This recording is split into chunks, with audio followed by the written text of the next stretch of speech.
Maaga-maaga pa lamang ay nakahiga pa rin si Boy sa kanyang kama. Tahimik ang buong silid at tanging mahinang sinag ng araw ang sumilip sa pagitan ng mga kortina. Ayaw pa niyang bumangon.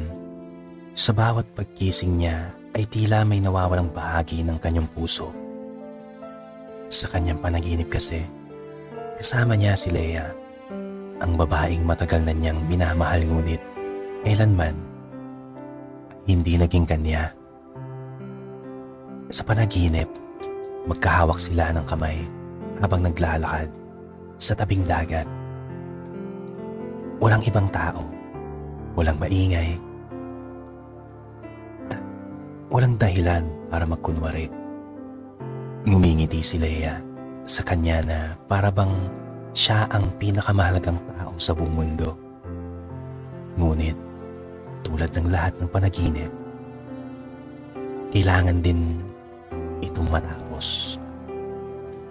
Sa bawat pagbukas ng kanyang mga mata, ay bumabalik siya sa realidad. Isang realidad kung saan hindi man lamang siya napapansin ng babaeng mahal niya. Magkatrabaho sila sa isang opisina. Palagi sila nagkikita, nag-uusap tungkol sa trabaho at minsan ay nagtatawanan. Ngunit hanggang doon na lamang yun. Para kay Leia, isa lamang siyang mabuting kaibigan.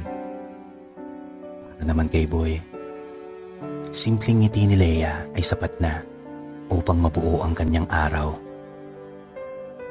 Maraming beses niyang sinubukang sabihin ang kanyang nararamdaman.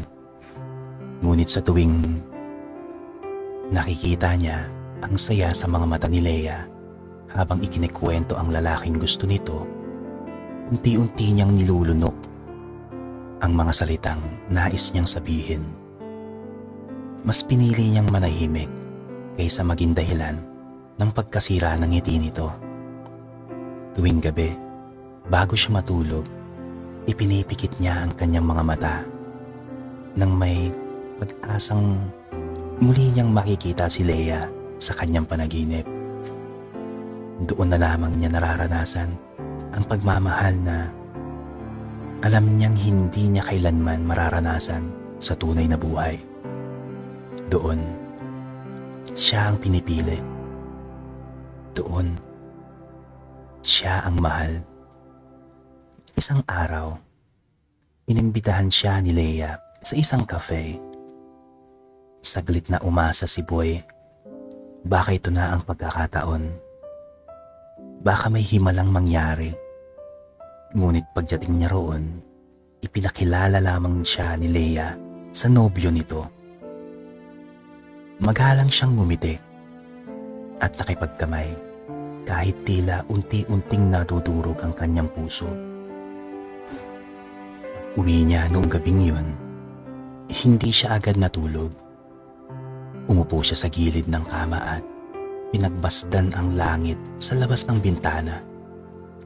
Naisip niyang minsan, ang pagmamahal ay hindi tungkol sa pagiging kapalit o sa pagkakaroon ng pagkakataon. Minsan, sapat na ang tahimik na paghanga mula sa malayo. Gayunpaman, tao lamang siya, nasasaktan siya. Tuwing nakikita niyang masaya si Leia sa piling ng iba, napapaisip siya kung bakit hindi siya naging sapat. Ano bang kulang sa kanya? Bakit hindi man lamang siya naging bahagi ng mundo nito? Walang sagot ang mga tanong na iyon. Sa kabila ng lahat, hindi siya nagtanim ng galit. Sa halip, ipinagdasal niya ang kaligayahan ni Leia. Dahil ang tunay na pagmamahal ay hindi laging humihingi ng kapalit. Minsan, ito ay tahimik na pagbibigay at pagtanggap na hindi ikaw ang pinili. Lumipas ang mga buwan, unti-unti niyang natututunang ngumiti kahit may kirot pa rin sa kanyang dibdib.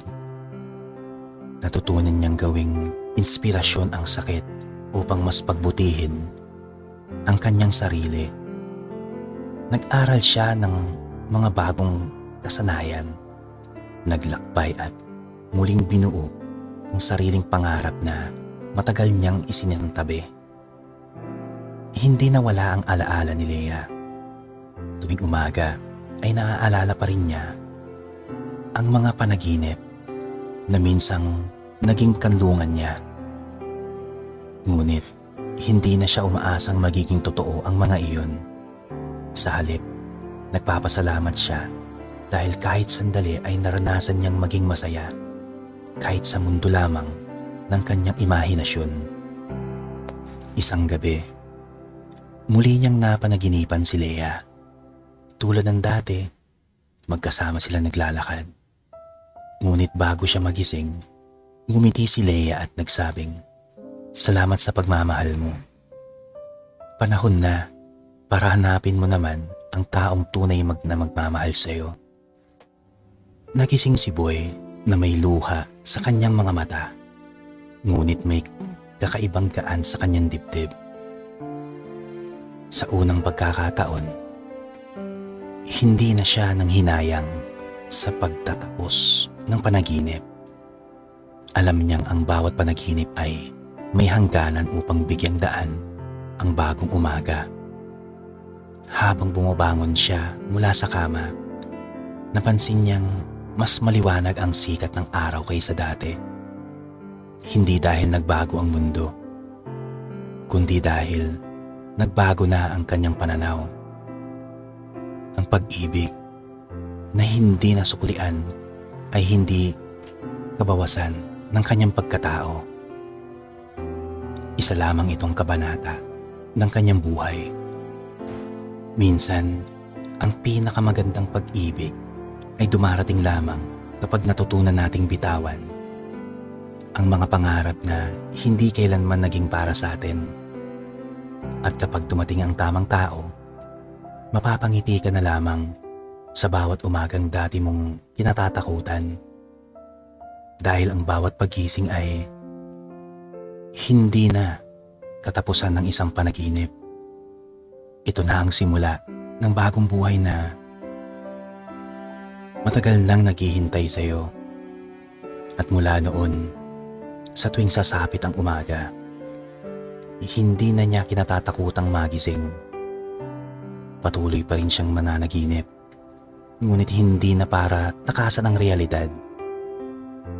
Mananaginip siya upang magkaroon ng pag-asa, lakas, at panibagong simula.